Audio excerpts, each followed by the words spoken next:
Hey, you want to see my skincare routine? Come on in.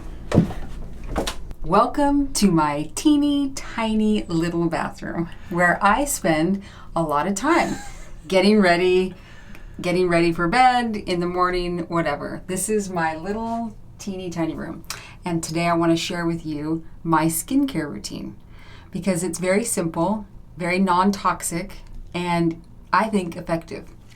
I have some expertise. About 10 years ago, I got licensed as an esthetician and practiced for a while in Portland. I've used and experimented with a lot of fancy and expensive products like SkinCeuticals, Dermalogica, Circadia, and through my experience, I have turned to more natural products. Not only are they cheaper, they're better on the environment and they're better on my body. The morning is really simple. My face is clean from the night before. I didn't sweat overnight unless I had a hot flash, but I wake up and I just use a washcloth and some cold water and I just gently pat my face, get the sleep out of my eyes, and that helps me wake up, helps my pores wake up. And then all I do is spray a little rose water, shake it up, and a nice little douse of rose water really wakes me up. The next thing I do is put on some of this Pura Balance PPR, which is a progesterone hormonal supplement that I have found is really helpful for balancing my skin. For sunscreen, I use powder, which is SPF 30.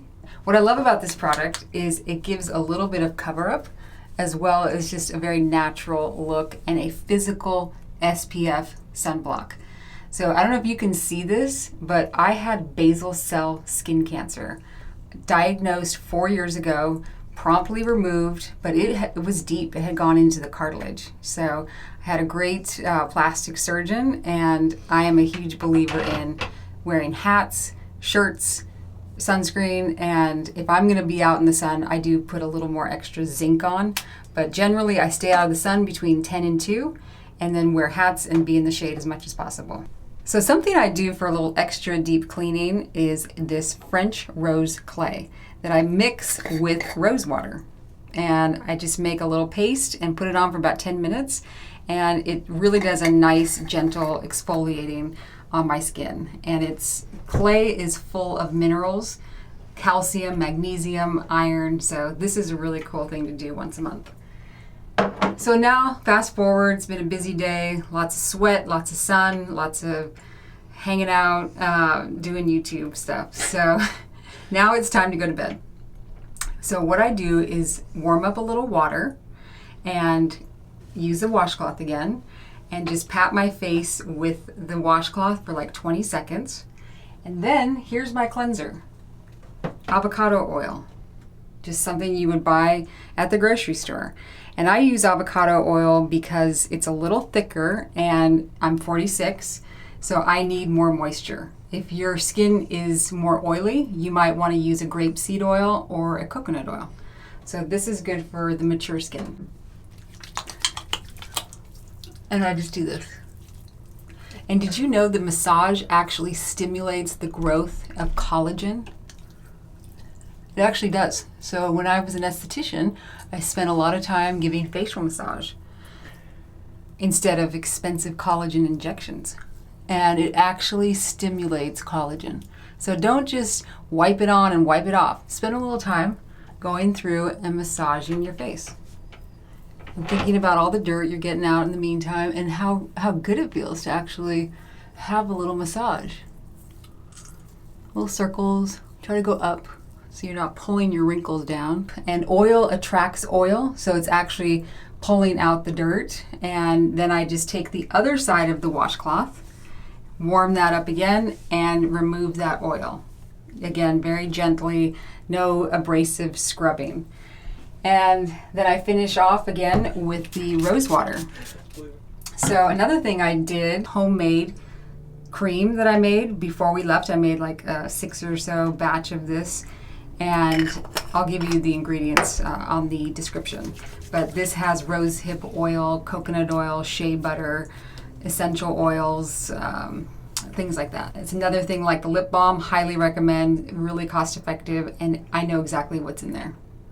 So if I'm feeling really healthy and like I want to do the right thing for my skin, I dry brush. And I do it to the point where my skin gets a little pink, and that's all the circulation that's coming up, and dead skin scales are flying off. It feels really good.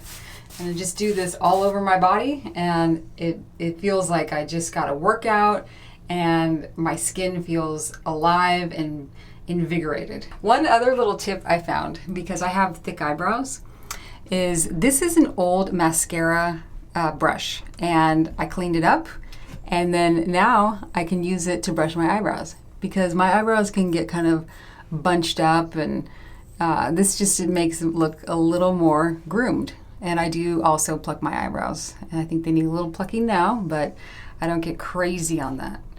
So one final thing, since we're in the bathroom and Nick's getting kind of hot, he might need to take a shower after this, is for my bathing, I also care about ingredients, and this is a pretty simple Castile oil or Castile soap that I feel like is pretty healthy.